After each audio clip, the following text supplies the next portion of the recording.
Nahmaduhu wa nasta'inuhu wa nastaghfiruh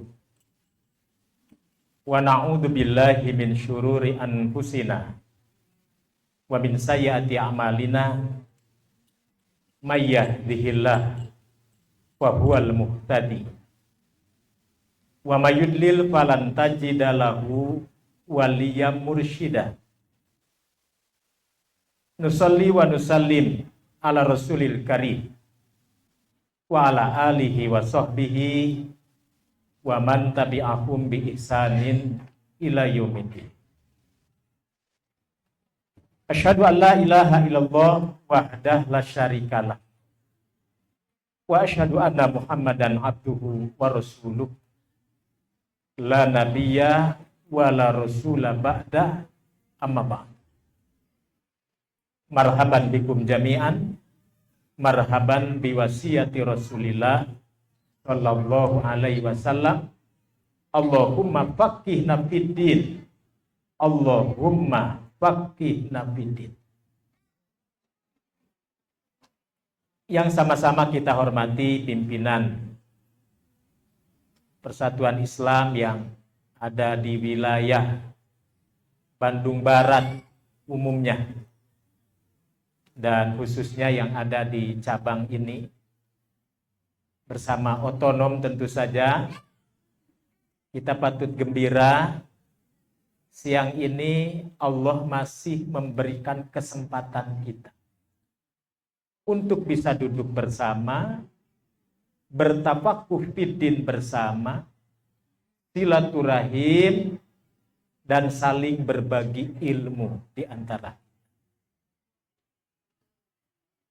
Sekalipun Ramadan 1447 Hijriah, bagi saudara-saudara kita yang jauh nun di sana, wabil khusus saudara-saudara kita yang berada di negara-negara Teluk, dengan serangan hebat Amerika Serikat dan Israel memuntahkan rudalnya ke jantung kota-kota terpenting di Iran. Lalu Iran membalasnya ke kota-kota penting yang di dalamnya ada pangkalan militer Amerika Serikat. Membuat luluh lantah negara-negara Teluk yang semestinya mereka hari ini khusyuk, aman, nyaman, damai. Seperti warga Bandung Barat, mereka harus berkecamuk, gelisah, penuh kekhawatiran, rudal nyasar. Pangkalan militer Amerika yang ada di Qatar dibombardir Iran. Pangkalan militer Amerika Serikat yang ada di Uni Emirat dibombardir Iran.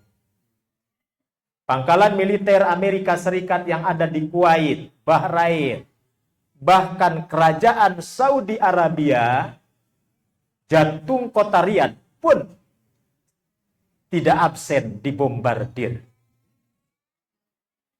Karena itu wajar kalau kemarin Kementerian Haji dan Umroh Republik Indonesia sempat mengeluarkan pengumuman. Sebaiknya yang mau umroh ditunda dulu.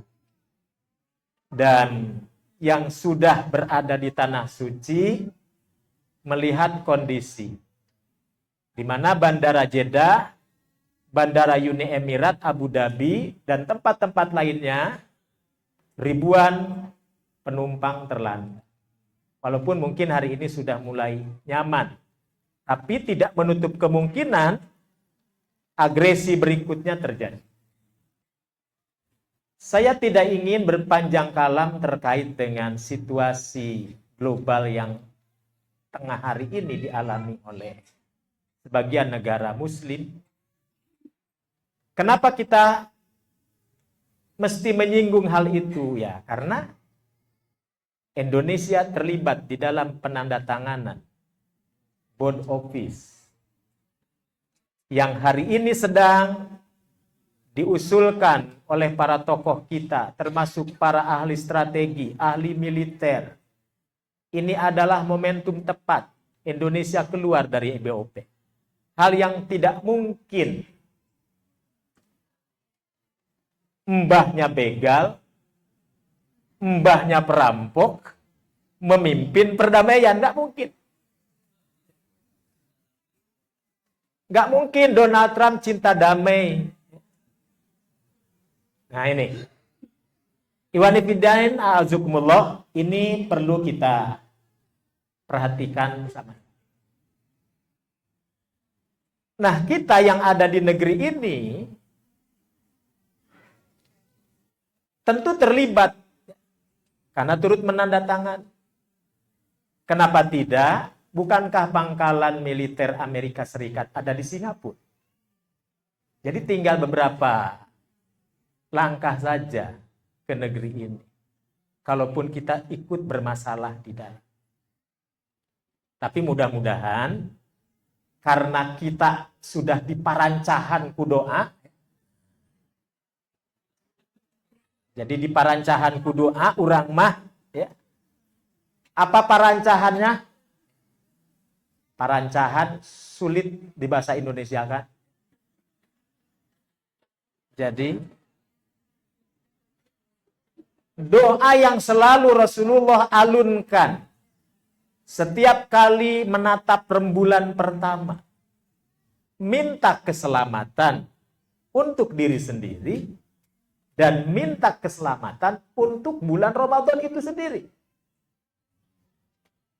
Dan ditegaskan nanti oleh salafun sholihin ridwanullah alaihim ajmain. Syekh Shalih Fauzan pernah ditanya dalam kitabnya Al-Muntaqo fil Fatawa. Apakah ada doa khusus menyambut Ramadan? Beliau jawab, sama seperti putusan Dewan Hisbah. Sama seperti ulama-ulama Persis yang mengatakan tidak ada doa khusus Ramadan. Yang ada doa ketika melihat rembulan pertama muncul. Tapi ibu-ibu jangan salah memberi judul doa datang bulan. Salah. Bukan doa datang bulan. Doa ketika melihat rembulan muncul. Allahumma ahillahu alaina bil amni wal iman. Wassalamati wal islam. Rabbi wa rabbukallah. Hilalu rushdin wa khairin. Ya Allah, dengan datangnya hilal, munculnya hilal kepada kami, semoga hilal membawa rasa aman. Semoga hilal membawa semangat iman. Semoga hilal mendatangkan kesejukan, kedamaian, salama, wal Islam, semangat keislaman. Lalu Nabi menatap rembulan, ngajak ngobrol ke bulan. Cuma yang diajak ngobrol tidak bisa nemalan. Ini tidak ada hubungan dengan kalau bulan bisa ngomong. Nabi ngajak ngobrol ke bulan. Rabbi wa rabbukallah. Tuhanku dan Tuhanmu wahai rembulan, sama-sama Allah.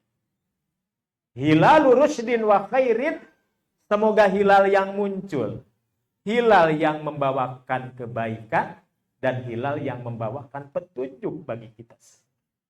Lalu dikuatkan oleh asar tabi'in. Jadi jangan mengatakan itu hadis Nabi, tapi asar tabi'in. Yahya bin Abi Katsir radhiyallahu an, beliau terbiasa. Tapi kebiasaan beliau itu diikuti oleh ulama-ulama sejaman, oleh generasi yang lain, terus sampai kita. Allahumma sallimna li Ramadan, wa sallim Ramadana lana, wa tusallimhu minna mutaqabbal. Ya Allah, selamatkan kami agar kami bisa menunaikan ibadah di bulan Ramadan. Wasallim Ramadan lana, bukan hanya kami saja yang selamat. Ramadan pun harus selamat. Tanpa gangguan, tanpa kebisingan, tanpa rudal, tanpa peperangan, tanpa keos. Wasallim Ramadan lana. Wa tusallimhum minna mutaqabbala. Dan ya Allah, semoga Engkau menerima amal ibadah kita. Dan itu biasa kita amalkan. Iwanifidin azakumullah, judul kita kali ini dari ketergantungan menuju kemandirian. Saya gubah sedikit judulnya, sebuah perspektif akidah dan sejarah. Sebuah perspektif akidah dan sejarah. Bagaimana kita memaknai hakikat akidah, memaknai hakikat sejarah? Kita akan memotret sebuah perjalanan orang-orang terdahulu, baik kebaikan mereka ataupun keburukannya. Baik kebaikan ataupun keburukan, dua-duanya ditampilkan oleh Al-Quranul Karim. Diceritakan dalam berbagai kisah Rasulullah Shallallahu Alaihi Wasallam. Oleh karena itu, sebelum kita melangkah jauh, kita harus menempatkan dulu, penting bagi kita untuk memaknai hakikat akidah dan hakikat sejarah. Akidah menurut bahasa, dalam kitab para ulama yang sudah kita pelajari barangkali, dari berbagai versi, ya, termasuk ulama-ulama kita di Persatuan Islam, itu tidak akan jauh-jauh. Al-aqidatu lugotan min kalimatil aqdi wal i'tiqad. Akidah itu diambil dari kata aqdun atau i'tiqad. Maknahu ar-ribtu. Artinya ikatan. Wastilahan, menurut istilah, banyak versi lagi, ulama-ulama usuluddin menyebut al-imanul jazimu bila syakin. Ini yang paling pendek. Al-imanul jazimu bila syakin. Keimanan yang terpatri, yang tiada keraguan. Keimanan yang terpatri, yang kokoh, tiada keraguan. Maka disebut akidah itu kalau memang sudah tidak ragu-ragu lagi. Sudah terikat dengan diri sendiri. Maka orang yang sudah selesai dengan dirinya sendiri, biasanya dia sudah terikat dengan diri. Dan dia pun sudah tidak peduli lagi dengan kanan kiri, depan belakang. Tapi dia fokus dengan dirinya. Kenapa? Karena memang dia sudah selesai dengan diri. Nah, demikian pula bagaimana sejarah? Apa itu sejarah? Sejarawan muda kita, ya, yang kita miliki di Persatuan Islam, Dr. Tiar Anwar Bahtiar, punya buku banyak tentang goresan-goresan ilmiah terkait sejarah. Ternyata ya sejarah itu kalau ditulis, dilihat di kamus, diambil dari kata syajaroh. Syajaroh artinya pohon. Pohon berarti ada induk pohon, ada cabang, ada ranting, ada daun, ada bunga, mungkin ada buah juga. Dan ada akar. Jadi ketika kita berbicara sejarah, kita berbicara tentang pokok persoalan, akar persoalan, ranting persoalan, cabang dahan persoalan, daun dan buah, serta bunga persoalan. Kata Muhammad Qutb, dalam kritik sejarah yang beliau tulis, berbicara sejarah berarti berbicara tentang totalitas kehidupan, baik ataupun buruk. Nah, oleh karena itu, seorang ahli sejarah peradaban Islam asal Syria, dia panglima perang, dia juga ahlul hadis. Kenapa dia disebut ahlul hadis? Karena jasa beliau sangat banyak. jasa beliau sangat banyak, pernah meruntuhkan, merobohkan teori-teori Barat ketika Barat menyerang tentang posisi disiplin ilmu hadis. Menyerang sahabat, menyerang Abu Hurairah, menyerang Bukhari Muslim. Namanya Joseph Spot, seorang orientalis, diruntuhkan, dirobohkan teorinya oleh seorang ulama Syria ahlul hadis yang panglima perang tadi, namanya Fadilatul Syekh Mustafa As-Sibah. Siapa, Bu? Mustafa As-Sibah. Supados orang pada larang gampang apel kenana mangbai. Mustafa As-Sibah. Beliau menulis kitab yang sangat bagus, Min Rawa'i Hadaratina, peradaban dari masa ke masa. Kata beliau, bernostalgia berlebihan itu ciri orang pemalas. Cung nusok bernostalgia. Boleh, tapi jangan berlebihan. Boleh. Bernostalgia berlebihan itu ciri orang pemalas. Tapi melupakan masa lampau, baik kebaikan ataupun keburukan sekalipun, itu ciri orang bodoh. Jadi, menghilangkan masa lampau, ciri orang pemalas. Mengingat masa lampau berlebihan, ciri orang pemalas. Menghilangkan masa lampau, itu juga satu kebodohan, tindak kebodohan. Yang adil adalah al-ibrah, mengambil pelajaran dari masa lalu untuk diambil keteladanan untuk kehidupan yang lebih baik di masa yang akan datang. Maka Al-Imam Abu Hamid Al-Ghazali memaknai bahwa al-aslu fitari al-ibrah. Asal dalam pembelajaran sejarah itu adalah al-ibrah, mengambil pelajaran. A'udzubillahi minasyaitonirrajim. Laqad kana fi qasasihim ibratun liulil albab. Sungguh ada pelajaran berharga pada kisah-kisah para nabi dan rasul terdahulu dalam rangka mengambil pelajaran. Bagi siapa? Bagi yang memiliki akal pikiran. Nah, oleh karena itu, makna ibrah diambil dari kata abaro, itu artinya menyeberang. Dari A ke B, menyeberang. Dari Garut ke Bandung, dari Bandung ke Bekasi, Bekasi ke Jakarta, menyeberang.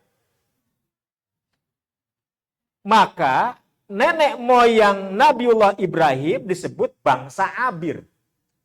Kenapa disebut bangsa Abir? Mereka menyeberang sungai Efrat di Babilonia. Tapi menjadi kalimat yang populer di kita, ambil ibrahnya saja, ambil pelajarannya saja, ambil hikmahnya saja. Nah, jadi ibrah itu apa? Menyeberangkan masa lalu ke hari ini. Untuk apa? Diambil pelajarannya.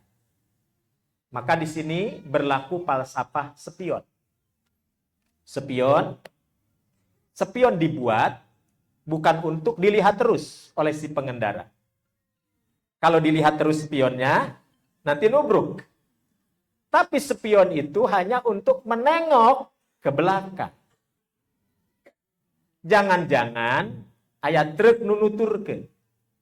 Jangan-jangan ada polisi di belakang. Jangan-jangan ada yang nguntit dari belakang. Nah, artinya orang akan menjadi lebih perhatian karena ada spion. Falsafah spion. Jadi spion dibuat, tatapan tetap ke depan, tapi sekali-kali melihat. Tentu bagi saya yang kurang mahir berkendaraan, gawena teh ningali spion we gitu. Sautak sautik ningali spion, sautak sautik ningali Sepion atau katubruk batur. Baik. Pengkajian sejarah diungkap oleh seorang ahli peradaban Mesir namanya Epat Syarqawi. Kata Epat Syarqawi, mempelajari sejarah itu paling tidak ada 4 pendekatan. Kalau yang dikaji itu soal kapan lahir, kapan meninggal, kapan berdiri, kapan runtuh, itu disebut tarikh. Maka tarikh dalam bahasa Malaysia itu tanggal. Jadi ketika sejarah berbicara soal penanggalan, di mana Kanjeng Nabi lahir? Di Mekah. Di mana Kanjeng Nabi wafat? Di mana? Di Madinah. Di kamar saha? Aisyah radhiyallahu. Nah, kapan? Nah, kapan itu berarti belajar tarikh. Di persatuan Islam, tidiniah keneh, tos dididik, diajar tarikh. Tarikh Nurul Yakin. Sabaraha jilid, Pak? Genep tuh, genep cek Bapak mah. Leres genep. 3. Menik kaget saya, genep. Berarti cangka baca tanun 3 deui imanya. Tarikh Nurul Yakin. Eta teh karek hulasohna, Pak. Hulasoh tarikh Nurul Yakin. Da ari asli nama Nurul Yakin. Nah, sejak diniah kita sudah belajar tarikh. Yang kedua, mengkaji sejarah itu, mengkaji perjalanan. Peristiwa baik, buruk, apapun yang terjadi dalam peristiwa itu. Taro, yasiru, sirotan, wasiyaron, itu artinya siro. Siroh nabawiyah. Nah, itu yang dikaji lebih kepada pengalaman. Dalam bahasa manajemen, pengalaman dan penglamaan. Jadi, pengalaman dan penglamaan. Nah, itu siro. Yang ketiga, pendekatan pengkajian sejarah melihat apa yang kita lihat di depan mata sebagai puing-puing peradaban masa lampau. Apa benar di Padalarang ini berdiri tegak kokoh istiqomah dakwah Quran Sunnah yang dipelopori oleh Persatuan Islam? Jawabnya ya. Mana puing-puingnya? Oh, gedung dakwah. Nah, gedung dakwah itu adalah bagian dari sejarah yang disebut hadoroh. Ya, itu disebut hadoroh. Sudah berapa tuh, Bu? Tarikh, siroh, hadoroh. Dan yang keempat, ada yang disebut dengan sakofah. Pengkajian terhadap sejarah yang menyangkut persoalan budaya, etika, seni. Nah, itu sakofah. Apa benar dakwah Quran Sunnah sudah ada sejak tahun sekian oleh para tokoh Persatuan Islam di Padalarang? Iya, buktinya ada komunitas-komunitas tafakuh fiddin di sini. Apa benar Persatuan Islam dulu merintis sebuah perhelatan ilmiah, lembaga riset pengkajian istimbat hukum yang sudah ada jauh sebelum berdiri Majelis Ulama Indonesia? Jawabnya iya. Sebelum jadi Dewan Hizbah, Persatuan Islam sudah punya Majelis Ulama Persatuan Islam. Nah, bukti sejarah adanya Majelis Ulama Persatuan Islam yang sekarang ngabungkelek jadi apa? Dewan Hizbah, itu artinya bagian dari peradaban. Sakofah. Sakofah yang bisa dibaca, sakofah yang bisa dilihat. Sakofah yang bisa dirasa. Demikian pula gegap gempitanya masyarakat terhadap Quran Sunnah itu menjadi bagian dari sakofah. Sampai di situ bisa dipahami? Ya. Kemudian, apa di antara perjalanan sirah nabawiyah. Dari sekian sejarah yang sangat berdampak bagi kehidupan. Bukan hanya kehidupan yang sifatnya personal, tetapi kehidupan yang sifatnya komunal. Kehidupan yang sifatnya lebih global. Itu ditunjukkan dengan peristiwa apa yang disebut dengan hijrah. Nah, hijrah. Apa arti hijrah? Hijrah artinya al-intiqal. Pindah dari satu tempat ke tempat yang lain. Bergerak dari satu tempat ke tempat yang lain. Hijrah merupakan sunatullah para nabi dan rasul. Kalau kita ingin berubah, maka kita harus mau berhijrah. Maka para ulama pun berdebat habis tentang pemaknaan terhadap hijrah. Baik pengkajian hijrah secara politis, baik pengkajian hijrah hanya untuk memotret seperti apa hijrah Nabi dan nabi-nabi sebelumnya, atau orang-orang hebat setelah zaman kenabian, seperti apa? Atau hijrahnya sebuah peradaban yang satu ke peradaban yang lain. Nah, ini para ahli berbicara banyak terkait dengan itu. Namun ala kulli hal, bahwa hijrah itu artinya keinginan untuk berubah.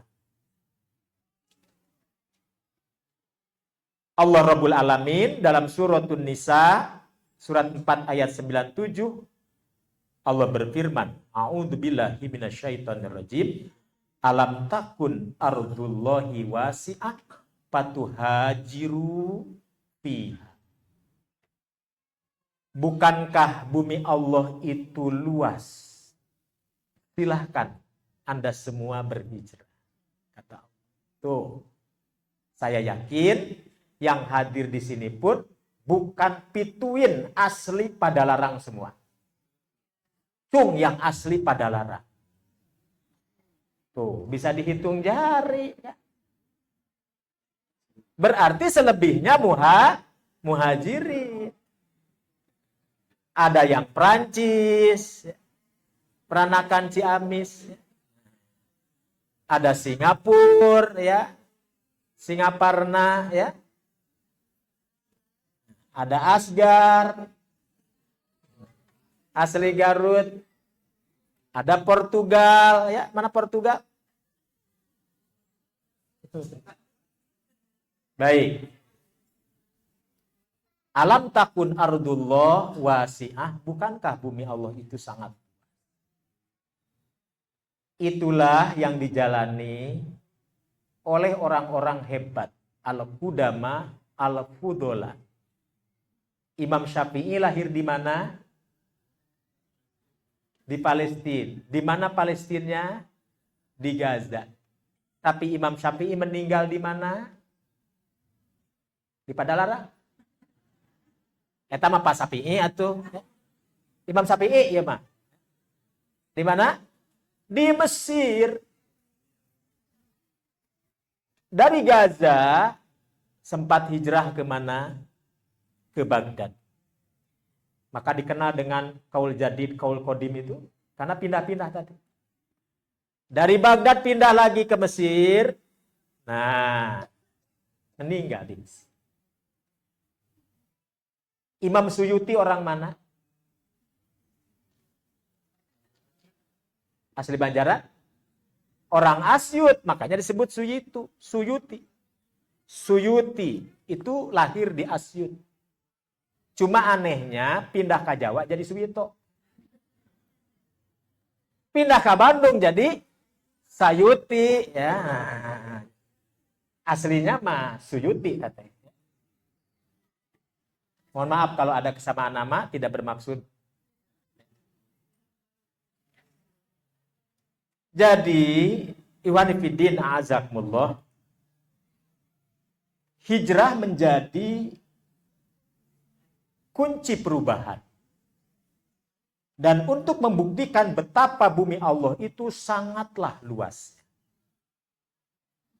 Maka, luasnya bumi menjadi pertanda bahwa karunia Allah itu tidak terbatas. Nah, jadi kalau cara pandang alamnya kita sudah ajeg, bahwa bumi Allah itu sangatlah luas dan tak terbatas, maka pikiran itu tidak akan, istilah orang Sunda apa? Kurung batok ke beku, jamad, jumud. Nah, jamadat itu artinya benda padat. Berarti bumi Allah itu sangatlah luas. Untuk menunjukkan betapa luasnya, bagaimana kita bisa melihat kemandirian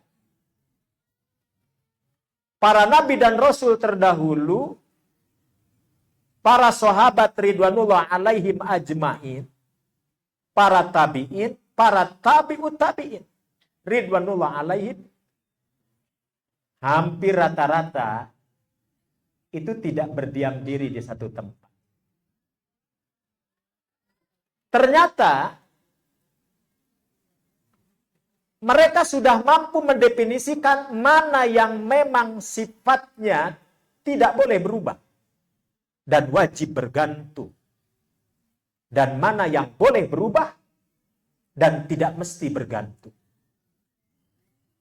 Nah, oleh karena itu, kenapa dalam persoalan ijtihad pun ada yang disebut ijtihad mandiri. Tuh. Kenapa disebut ijtihad mandiri? Karena si ahli ijtihad ini memang betul-betul mandiri. Bukan hanya menyimpulkan hukum sendiri, tapi melakukan riset, pengkajian, menemukan ilmu, mencari keabsahan sahih dhaifnya hadis sendiri. Mengoreksi jarah takdilnya sendiri. Sehingga kesimpulannya pun kesimpulan yang sifatnya sendiri. Maka lahir kaedah usul fikih, al-mujtahidu la yunqadu bil mujtahid. Seorang ahli ijtihad tidak bisa digugurkan oleh ahli ijtihad yang lain. Jadi masing-masing. Imam Syafi'i dengan pendapat Imam Syafi'inya, Imam Malik dengan Imam Maliknya, Imam Abu Hanifah dengan Imam Abu Hanifahnya, Imam Ahmad bin Hambal dengan Imam Ahmad bin Hambal. Di Jamiah Persatuan Islam juga pengen mandiri. Tidak tergantung kepada Imam Syafi'i, tidak tergantung kepada Imam Malik. Tidak tergantung kepada Imam Abu Hanifah, tidak tergantung kepada Imam Ahmad bin Hambal. Pengen istimbat sendiri. Bikin rumus istimbat sendiri. Maka ketika kami di Mesir, sempat kita berbincang dengan rekan-rekan mahasiswa di sana, dengan para senior di sana. Bagaimana mengangkat istimbat atau turuk istimbat Dewan Hizbah bisa diakui oleh dunia. Berarti harus diterjemahkan dulu ke dalam bahasa Arab, diterjemahkan dulu ke dalam bahasa Inggris, dikenalkan, diseminarkan, disimposiumkan, di level-level yang lebih tinggi. Jadi dunia bukan hanya mengenal Darul Ifta Mesir, Al-Lajnah Ad-Daimah, kerajaan Saudi Arabia. Tetapi mengenal juga, oh di dunia ini ada Dewan Hizbah. Produknya ini. Tapi ini perlu kemandirian. Tuh. Kemandirian dalam hal ilmu. Biasanya kalau kita bicara mandiri, kalau kita buka jurnal-jurnal tentang isu kemandirian, ketergantungan dan kemandirian, itu rata-rata ke ekonomi ya. Dan saya juga tidak tahu pasti yang diinginkan oleh panitia itu kemandirian apa yang dimaksud. Karena tidak disebutkan oleh panitia juga. Makanya saya bebas membawakannya. Menurut versi saya sebagai pembicara. Kemandirian ilmu, kemandirian dalam beristimbat, dan lain sebagainya. Nah, dalam hal karunia Allah itu pun sama. Betapa Allah Rabbul Alamin melalui Rasulullah Shallallahu Alaihi Wasallam menjelaskan banyak tentang pentingnya kemandirian itu. Di sini disebutkan ada hadis yang diriwayatkan oleh Imam At-Tirmidzi, Imam Ibnu Majah, Imam Ahmad dari Umar bin Khattab radhiyallahu an. Lau annakum tatawakkaluna 'alallahi haqqa tawakkuli la razaqakum kama yarzuqut thair tagdu khimasat wa taruhu bitona. Tuh. Kata Rasulullah Shallallahu alaihi wasallam, beliau bersabda, jika kalian benar-benar bertawakal dengan sebenar-benarnya. Kan kita ini baru bertawakal sebatas lisan. Gampang. Tawakal we Kang lah ayeuna mah. Nah, tawakal itu apa gitu. Nah, lau annakum tatawakkaluna 'ala Allah. Jika kalian bertawakal kepada Allah, haqqa tawakkulihi, sebaik-baiknya tawakal, la razaqakum kama yarzuqut thair tagdu himason wa taruhu bitona. Kita nggak boleh sama burung. Burung itu keluar dari sarangnya masih pagi-pagi dalam keadaan perutnya kosong. Istilahnya kentel pejit ya. Hah? Tuh, salah ya. Ya. Jadi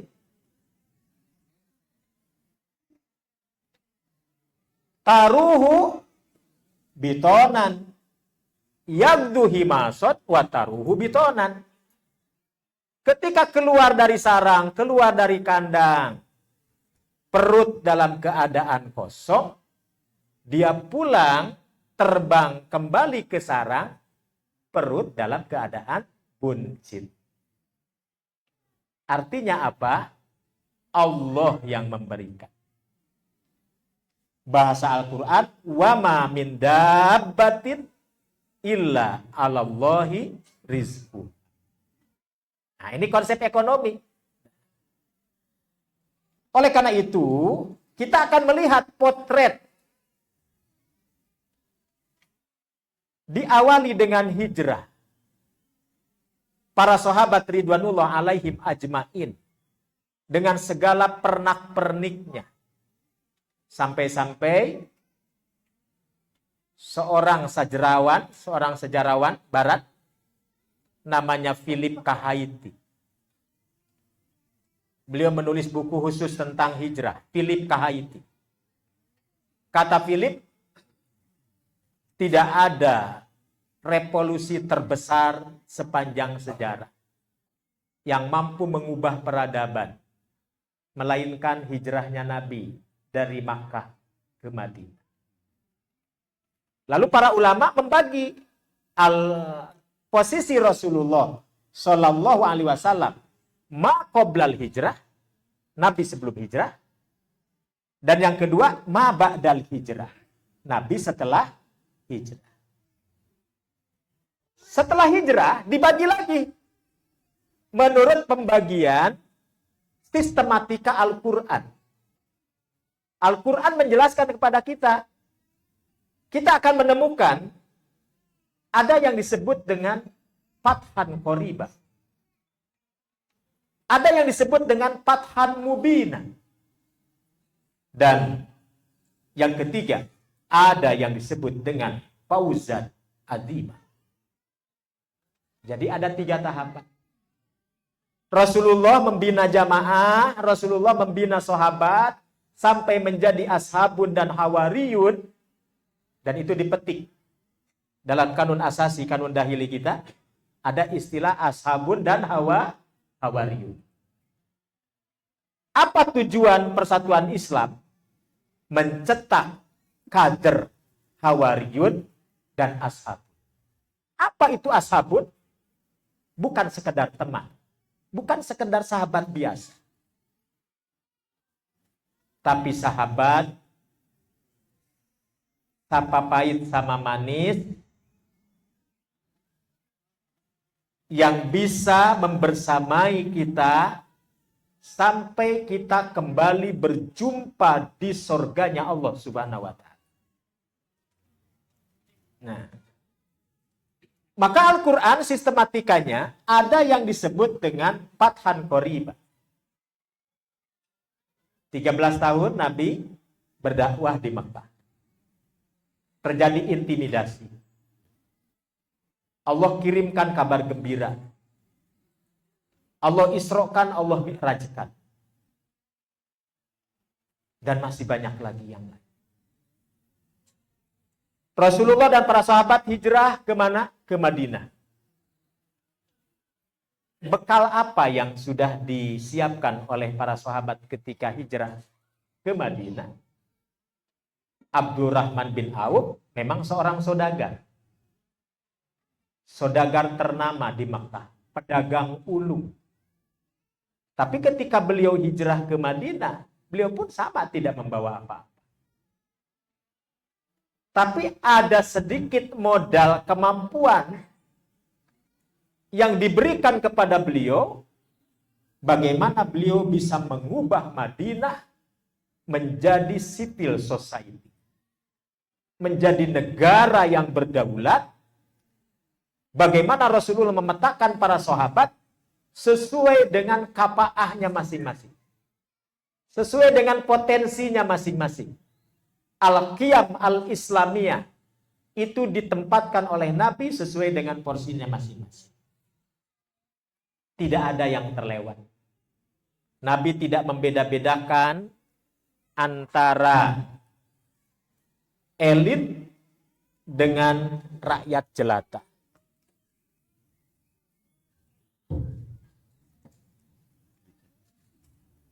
Nabi tidak membeda-bedakan antara elit dengan rakyat biasa. Antara yang berilmu, yang lebih dekat kepada Nabi, yang kerjanya hanya bekerja di lapangan. Tapi semua diberdayakan oleh Rasulullah Shallallahu Alaihi Wasallam. Syekh Sulaiman Al-Umar ketika memotret seperti apa Nabi memetakan sahabat, Nabi tidak pernah mengecewakan sahabat. Apapun bentuk pertanyaan sahabat dijawab oleh Nabi. Mentang-mentang yang bertanya bukan anak sekolahan. Mentang-mentang yang bertanya orang miskin, naros ka ustad. Ah, iya mah miskin. Jawabilah ku hadis doib. Gak bisa begitu. Ya. Hadis sahih mah keur nu kaya, nu beunghar, tidak bisa begitu. Jadi datang orang kepada Nabi. Orangnya belejat, buta tulang, buta daging, strong, kokoh, kuat. Bertanya ke Rasulullah, "Ya Rasulullah, ayul a'mal afdol indallah." Amal apa yang paling afdol di sisi Allah? Ku Nabi ditinggal heula, nu naros teh saha? Oh, geningan nu naros teh budak belek kesenteng, buta tulang, buta daging. Wah, ieu mah urang jawab cek Nabi teh. Al jihadu fisabilillah. Kasalurkeun tidak? Tersalur. Sumping perawakanna jiga pribados. Ya. Aduh, rada teu percaya ya batur teh mun ngajak panco teh kumaha. Atau lebih dari saya. Orangnya kering, mata cekung, jalan agak sedikit gagaleongan, begitu. Ya Rasulullah, ayul a'malu afdalu indallah. Amal apa yang paling afdal di sisi Allah? Dijawab jihad. Selaras tidak?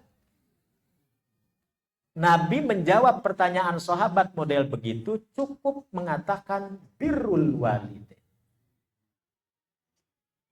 as-sholatu ala waqti.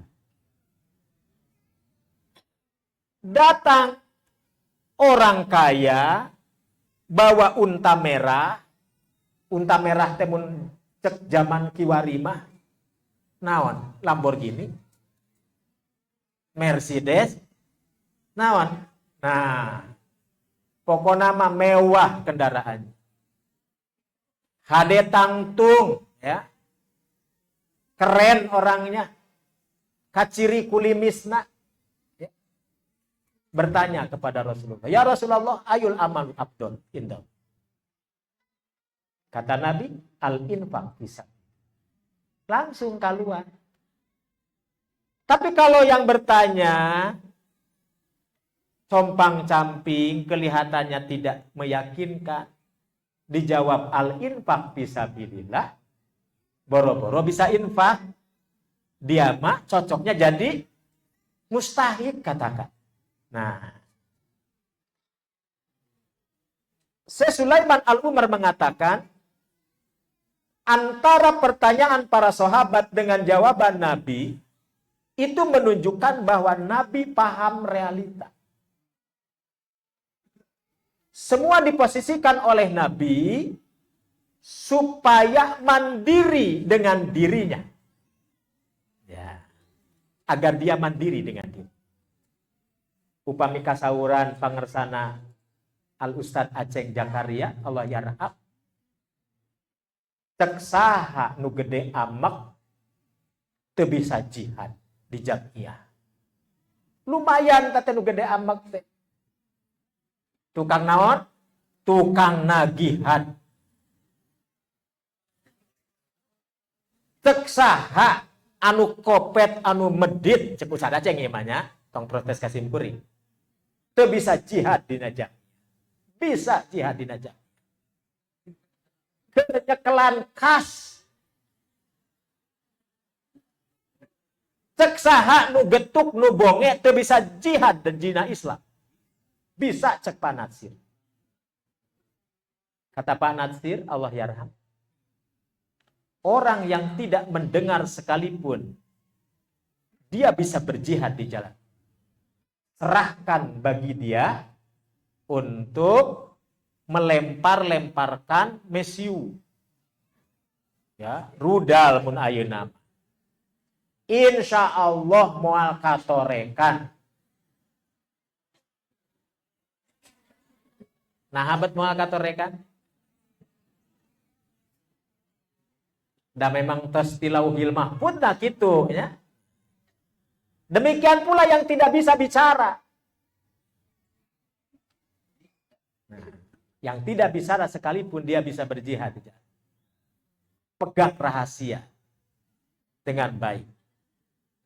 Rek disiksa sakumaha siksaanana beratna moal ngaku eta jelema ya.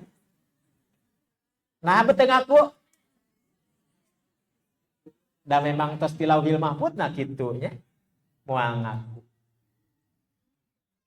Baik. Nah, Nabi mampu memetakan itu. Gejelik we hijrah ka Madinah, berjuang 10 tahun tah di Madinah. Usia Nabi diangkat, dieskakeun ku Allah jadi Nabi jadi Rasul. Usia sabaraha tahun tah? 40 tahun. Joang di Mekah 13 tahun. Joang di Madinah 10 tahun. Jumlah jamleh jadi sabaraha tahun? 63 tahun tah. Nah, Fathan Qoriba, kemenangan sementara sudah didapatkan oleh Islam. Nabi berdaulat penuh, Nabi pemimpin, Nabi pemimpin politik, Nabi pemimpin ekonomi, Nabi pemimpin agama, Nabi pengatur kebijakan. Rasulullah SAW, maka seorang ahli sejarah Masumi, dulu kita punya ahli sejarah dari Masumi. Siapa yang kenal? Siapa yang kenal? Orang Masumi. Profesor Zainal Abidin Ahmad. Mungkin anak-anak sekarang agak sulit mencari buku-buku beliau. Karena terbitan 50 tahun kali itu. Ya. Jadi orang sekarang mah sudah nggak kenal buku-buku lama. Kenalnya mana? AI dan Google. Nah, jadi AI dan Google. Profesor Zainal Abidin Ahmad mengatakan, konstitusi paling modern melebihi zamannya. Itulah konstitusi Madinah. PBB belum berdiri. Perkumpulan global dunia belum berdiri. Apapun namanya, apapun bentuknya. Tapi Islam sudah menyuguhkan peradaban kepada dunia. Konstitusi pertama sepanjang sejarah. Mitsaq Madinah. Di situ berbicara tentang ekonomi, politik, sosial, budaya, pertahanan, keamanan. Bagaimana agama-agama yang berbeda di bawah lindungan negara. Seperti apa berkomunikasi dengan dunia luar. Bagaimana kalau negeri kita diserang. Bagaimana kita mengambil kesepakatan. Ada semua tertulis dalam Piagam Madinah. Jadi kurang apa Islam? Nah, sehingga dengan hijrah itu, kaum muslimin benar-benar mandiri. Mandiri dari kepemimpinan, mandiri dari penataan sosial politik, mandiri dari sisi ekonomi dan lain sebagainya. Pasar dibangun, kemandirian umat dibangun. Mudah-mudahan Ramadan Expo Pimpinan Pusat Persatuan Islam yang kini digelar di Kota Bandung, kalau tidak salah satu misinya adalah bagaimana menunjukkan kepada khalayak bahwa Jamiah Persatuan Islam ke depan insya Allah bisa mandiri secara ekonomi, secara filantropi, secara sosial, sehingga himpunan pengusaha muslim yang ada di lingkungan Persatuan Islam benar-benar bisa terberdayakan ilmunya. Iwan Fidin azakumullah, yang terakhir, setelah Fathan Qoriba, kemenangan di Madinah ini Fathan Qoriba, kemenangan sementara. Nabi masih punya PR besar. Mekah yang ditinggalkannya kan belum dibebaskan. Maka Nabi setelah kuat di Madinah, Nabi kembali kemana? Ke Mekah. Untuk apa? Membebaskan Mekah. Tanpa pertumpahan darah. Bilal bin Rabah. Siapa yang tidak kenal Bilal bin Rabah? Dia bukan elit, tapi dia mantan budak yang dipercaya oleh Nabi sehingga muncul kemandirian. Bilal bin Rabah memimpin rombongan bersama sahabat yang Bilal mengatakan,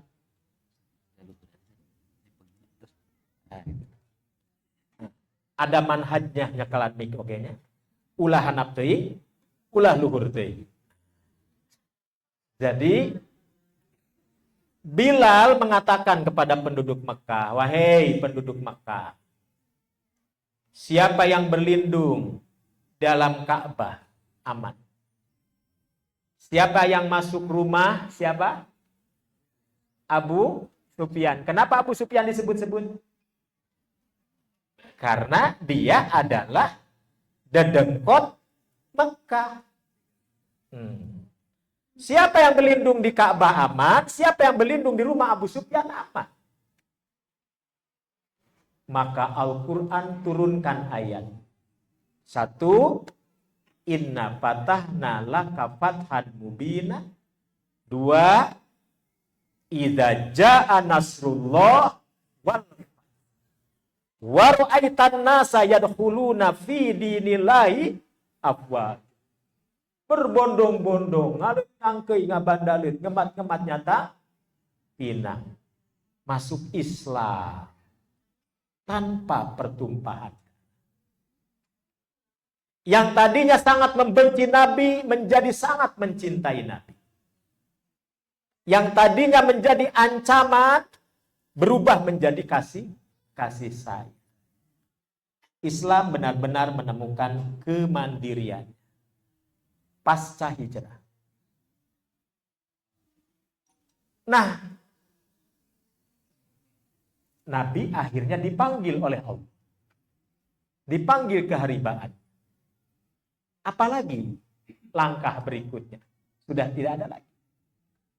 Abdullah bin Abbas sebagai orang yang ngikuti, ngingiclik Rasulullah sejak zaman dia masih bocah cilik, merasakan denyutnya di perjalanan Rasul. Sedihnya Nabi, Ibnu Abbas merasa sedih. Tenangnya Nabi, Ibnu Abbas merasa sedih. Kata Ibnu Abbas, aku melihat wajah Rasulullah begitu sangat segar, bugar. Tapi beliau dalam keadaan sakit. Tak lama kemudian ada berita bahwa Rasulullah Shallallahu Alaihi Wasallam dengan dibebaskannya kota Mekah itu menjadi pertanda bahwa tugas Nabi selesai. Dengan selesainya tugas risalah Rasulullah itu menunjukkan apalagi yang mau dilakukan oleh Nabi sudah selesai. Sudah ditutup dengan al-yauma akmaltu lakum dinakum wa atmamtu alaikum nikmati wa raditu lakumul islama dinan. Selesai. Visi misi kenabian sudah dijalankan. Ibnu Abbas sedih. Kenapa? Kenapa sedih? Berarti Nabi tak akan lama lagi membersamai para sahabat. Ternyata benar. Firasat seorang mukmin sekali Ibnu Abbas benar. Nabi dipunut kunau rahayu, dipuntangku nu maha kawasa. Alhamdulillah benar ya. Jadi akhirnya Nabi dipanggil. Berarti tinggal satu lagi. Fathan qoriba, fathan mubina, fauzan adima. Sudah tidak ada fathan lagi. Karena fathan itu hanya di dunia. Untuk apa melakukan fathan kaum muslimin? Supaya ku Allah ditulungan, nasrun. Jadi kalau fathun itu bagaimana upaya manusia melakukan pembebasan. Nah, kalau manusia sudah kelihatan kerjanya, maka Allah akan berikan pertolongan. Idza jaa nasrullah wal fath. Nah, jangan kerjanya belum, jihadnya belum, sudah minta pertolongan. Nah, para sahabat minta pertolongan itu setelah mereka bekerja keras atau minta pertolongan sambil kerja keras. Maka antara fathun dan nasrun itu beriringan.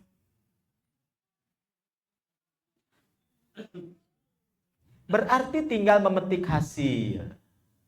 Ya, tinggal memetik hasil. Hasilnya di mana? Di alam akhir. Hasilnya apa? Fauzan azima. Keberuntungan yang sangat agung. Keberuntungan yang sangat melimpah. Kemenangan yang sangat tiada bandingnya. Kapan? Wal akhiratu khairul laka minal Iwalifidin azakumullah. Maka dengan melihat, memotret bagaimana perjalanan mulai dari seorang budak, bagaimana perjalanan seorang bijak bestari seperti Abu Bakar Asy-Syiddiq, melihat keberanian seperti Umar Ibnul Khattab, kepiawaian berniaganya Utsman bin Affan yang sampai hari ini kalau dihitung matematis pahalanya kita tidak akan mampu menghitungnya. Ibu haji, ibu umroh di Madinah aya hotel Utsman bin Affan. Terus kita teh usaha nu Khalifah Utsman. Untuk apa hasilnya? Keluarga Utsman bin Affan kebagian royaltinya? Tidak. Royalti fisiknya tidak. Tapi bayangkan pahala yang diraih oleh Utsman bin Affan radhiyallahu. Sama seperti para ulama menulis kitab. Nah, kita diingatkan di bulan Ramadan. Saya menyebutnya Ramadan sebagai bulan literasi dan bulan tafaqquh. Kenapa? Banyak ulama yang dengan sengaja ketika datang bulan Ramadan, dia mempersiapkan diri untuk menulis di bulan Ramadan. Contoh konkret, siapa yang tidak kenal Imam Nawawi? Nah, orang mana tah? Eta si Ustaz besok nanya orang mana nya? Orang mana Imam Nawawi? Orang Nawa. Di mana Nawa teh? Di dekat Damaskus. Di mana ari Damaskus teh? Di Syria. Lahir ulama hadis namanya Imam Abu Zakaria Muhyiddin Ibnu Syarab An-Nawawi Ad-Dimaski. Kitabna diaos kurang dugikeun ka ayeuna. Sahawai penuntut ilmuna, dosen, mahasiswa, ustazah, murid, santri, pemuda ngaos eta kitab. Taman orang-orang soleh. Riyadus Sholih. Kata Imam Nawawi, aku rampungkan kitabku ini di bulan mulia Ramadan. Tuh, jadi kalau Imam Nawawi menulis Riyadus Sholihin di bulan Ramadan, hari apa ibu nulis naon? Tos nulis naon? Nulis menu lebat. Oh, tahu ge sami ya, karya terbaik eta oge ya. Ya, berbekui cenah. Nah, jadi jantan Bapak Ibu ya. Imam Nawawi. Imam At-Tirmidzi punya kitab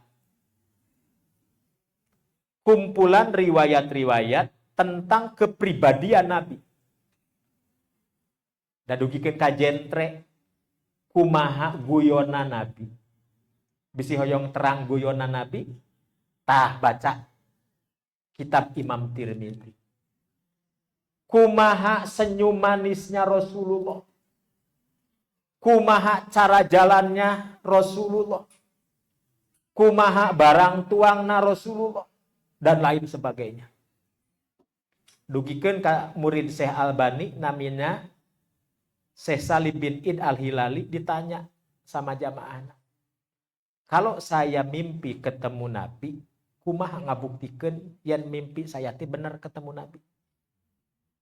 Kenapa? Karena kata Nabi sendiri, man ro'ani fil manam faqad ro'ani. Fa inna syaitona la yatamassaluli. Sing saha jelmana nu ngimpi bertemu jeung kaula cek Kanjeng Nabi. Berarti eta teh bener manggihan jeung kaula. Karena setan moal bisa ngabungkeulekeun rupa kaula cek Nabi. Tah, muridnya Syekh Albani ditanya, bagaimana caranya? Nah, untuk menunjukkan benar tidaknya bahwa yang nyamperkeun dina ngimpi teh Nabi, baca heula kitabna. Nah, bener teh nu aya dina impenan teh Nabi, tah ayeuna apa keur usum orang teh. Sautak saeutik ketemu Nabi. Kumaha ari Nabi aslina? Tak baca As-Syama'il Al-Muhammadiyah karya Imam Turmudi. Itu. Lamun ternyata yang datang dalam mimpi teh pakai jas, kacamata, rada sombong, aku ke Nabi, eta mah Donald Trump. Lain Nabi tamah Donald Trump. Atawa paling kadieuna Mama Gupron. Kan ayeuna mah keur usum gitunya kikituan. Nah, atanapi Abah Saiful Gaos. Baik. Iwan Fidin azakumullah. Nah, kitab As-Syama'il Al-Muhammadiyah diringkaskan kembali oleh ulama lain. Dijelaskan lebih detail lagi apa maksudnya hadis ini. Apa maksudnya hadis ini? Sahih dhaifnya diterangkan, ditahrij lagi, ditashih lagi oleh Imam Ibnu Hajar Al-Haytami. Kata Imam Ibnu Hajar Al-Haytami, terlepas dari silang pandangan fikih mengenai sosok Imam Ibnu Hajar Al-Haytami yang bermadzhab Syafi'i ini, saya merampungkan kitab syarah yang saya tulis di bulan mulia Ramadan. Nah, artinya apa? Mereka dengan sengaja begitu Ramadan teh narulis. Peperiheun atuh teu nulis jika mereka atuh maca-maca kitab aranjeuna. Nah, bilih Bulughul Maram tos 5 tahun teu tamat-tamat. Cing urang tamatkeun Ramadan nu ayeuna mah. Aduh, Ustaz atuh da teu aya waktosna. Kedah ngaderes Bulughul Maram mah ieu we mushaf. Nah, atuh mushaf we deres ulah dugikeun ka beres rengse Ramadan Al-Qur'an can beres. Nah, sabaraha hari deui ye lebaran?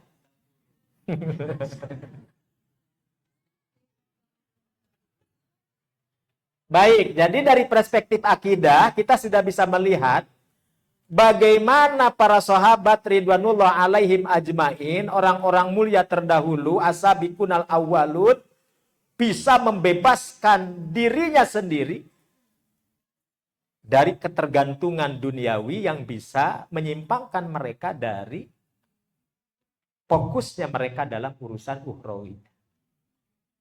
Tetapi para ulama juga menekankan tidak semua harus mandiri. Ada yang harus ketergantungan apa? Ya, ketergantungan kita hanya kepada Allah. Ketergantungan kita hanya untuk Islam. Ini yang disebut dengan muwalat atau loyalitas. Nah, tadi terakhirnya, Aina paling terakhir.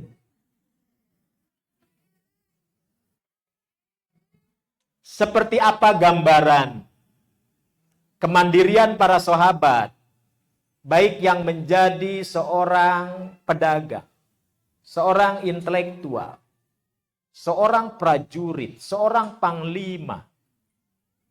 Kita lihat bagaimana batalion yang dibentuk oleh Khalifah Umar Ibn Khattab ketika menaklukkan Persia. Siapa yang ditunjuk menjadi panglima? Persia. Sa'ad bin Abi Waqqas. Lalu Sa'ad bin Abi Waqqas mewakilkan lagi kepada duta yang dia kirim untuk menghadap kepada Kaisar Persia. Siapa namanya? Rib'i bin Amir. Pemimpin tertinggi adalah Khalifah Amirul Mukminin Umar Ibn Khattab. Mengangkat panglima untuk masuk menaklukkan Qadisiyah, Persia Raya, melalui pintu Qadisiyah, Sa'ad bin Abi Waqqas. Sa'ad bin Abi Waqqas mengutus seorang ahli berdialog, ahli diplomatik, namanya Rib ibn Amir. Datang dengan badan tegak dan tidak menundukkan kepala di hadapan musuh. Jadi karena musuh yang di hadapan, jadi badannya tegak dan kepala pun tidak menunduk. Oleh karena itu, wakil dari Kekaisaran Persia maju ke depan. Namanya Jenderal Rustum. Rustum. Bukan Urus Tunjung, Rustum. Jenderal Rustum.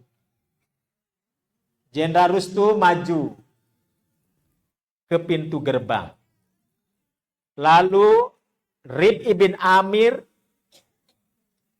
yang menjadi duta Sa'ad bin Abi Waqqas atas utusan Panglima pimpinan tertinggi Amirul Mukminin Umar ibn Khattab maju berhadapan dengan Jenderal Rustum. Apa kata Jenderal Rustum? Wahai utusan bangsa Arab,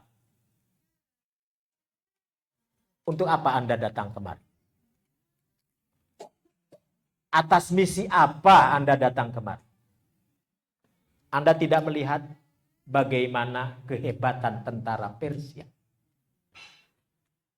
Kita sebagai kaum muslimin membaca Al-Quran, kisah Romawi Persia itu sudah ada sejak zaman Rasulullah masih barulah lahir. Sampai Rasulullah ditanya oleh seorang sahabat ketika terjadi perang hebat antara Romawi dan Persia.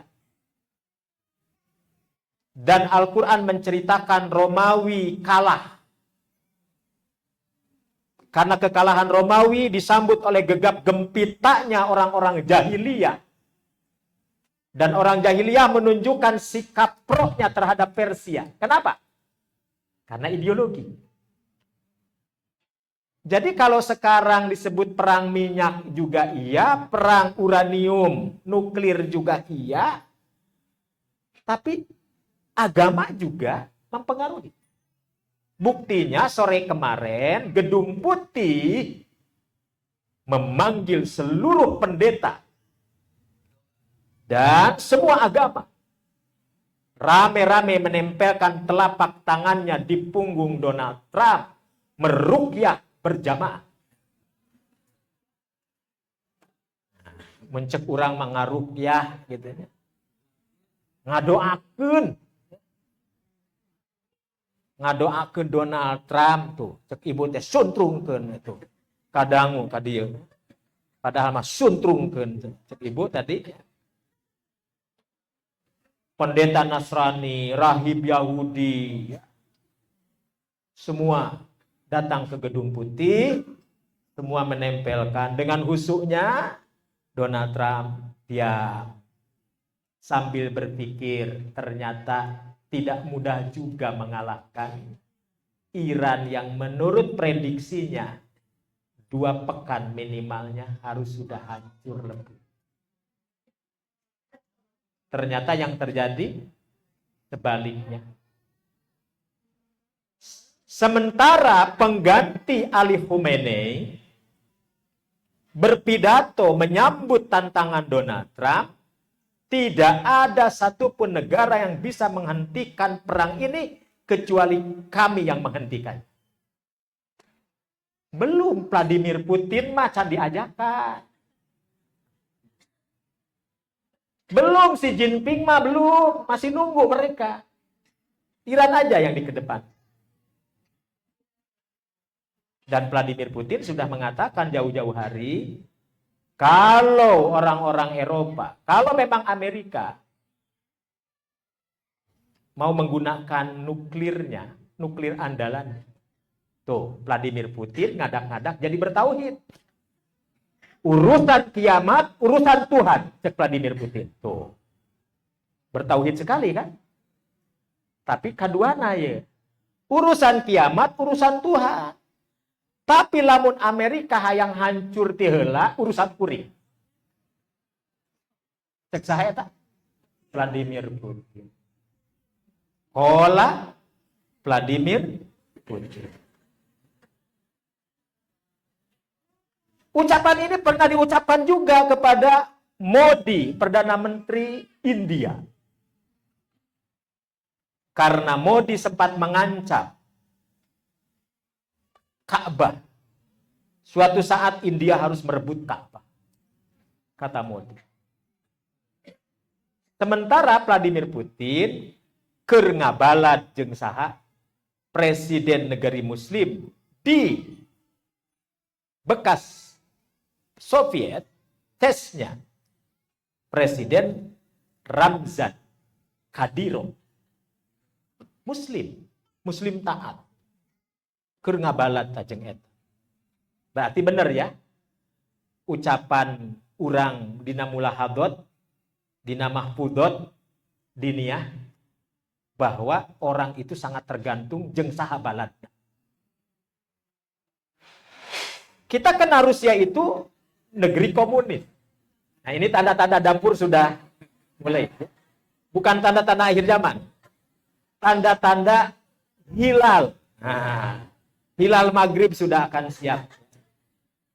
Tanda-tanda Allahumma laka sumtu gitu. Nah, ini diucapkan ke Modi. Kalau dia urusan kiamat, urusan Tuhan.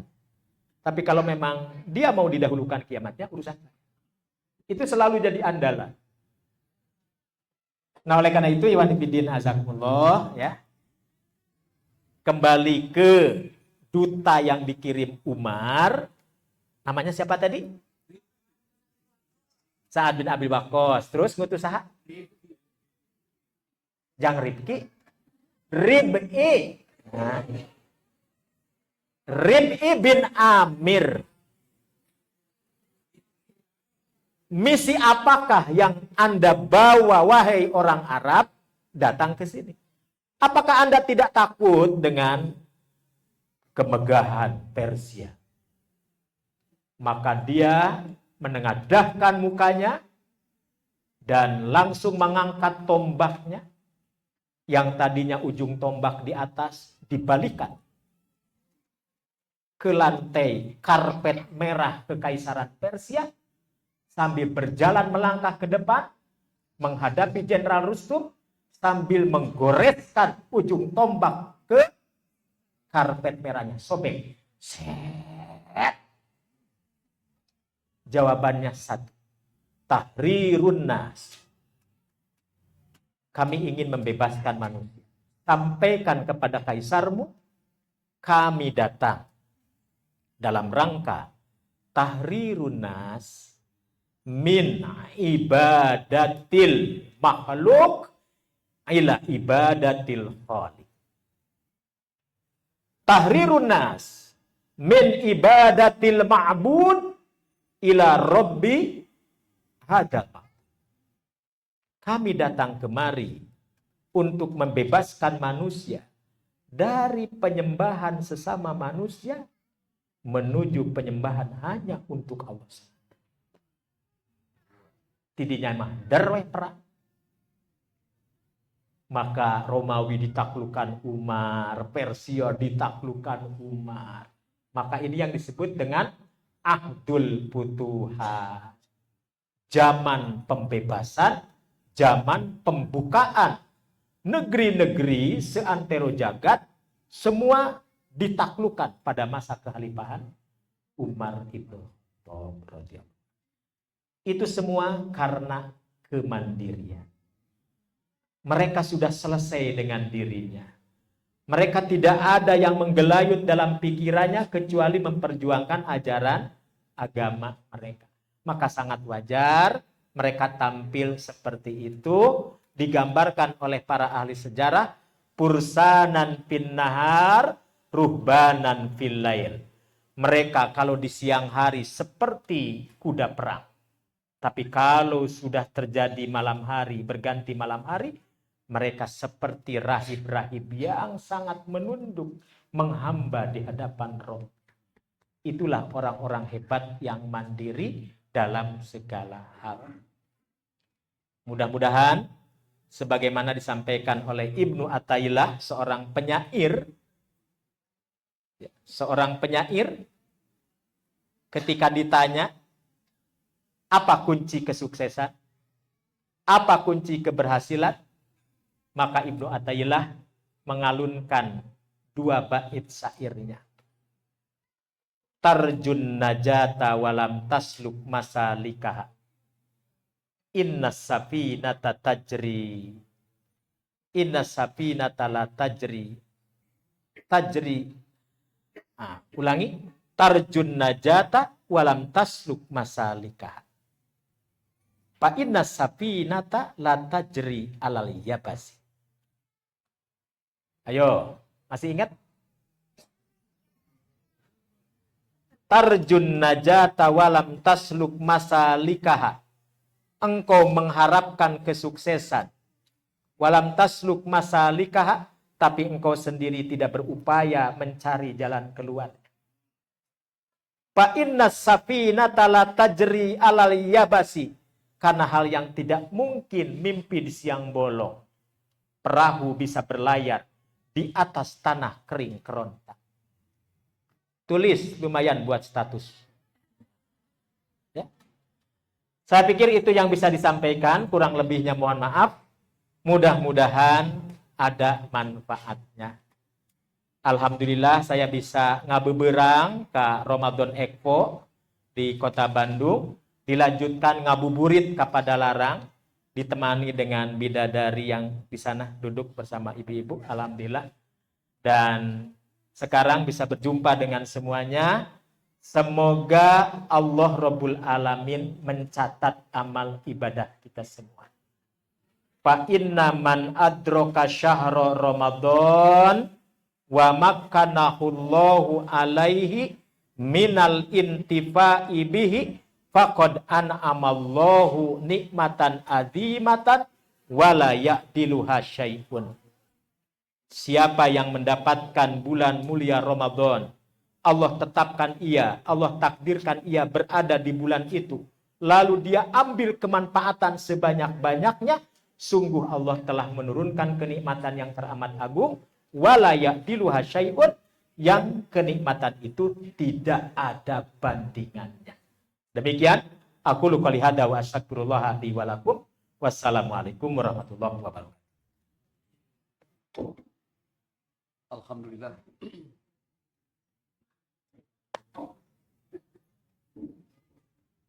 Alhamdulillah, ikhwati iman.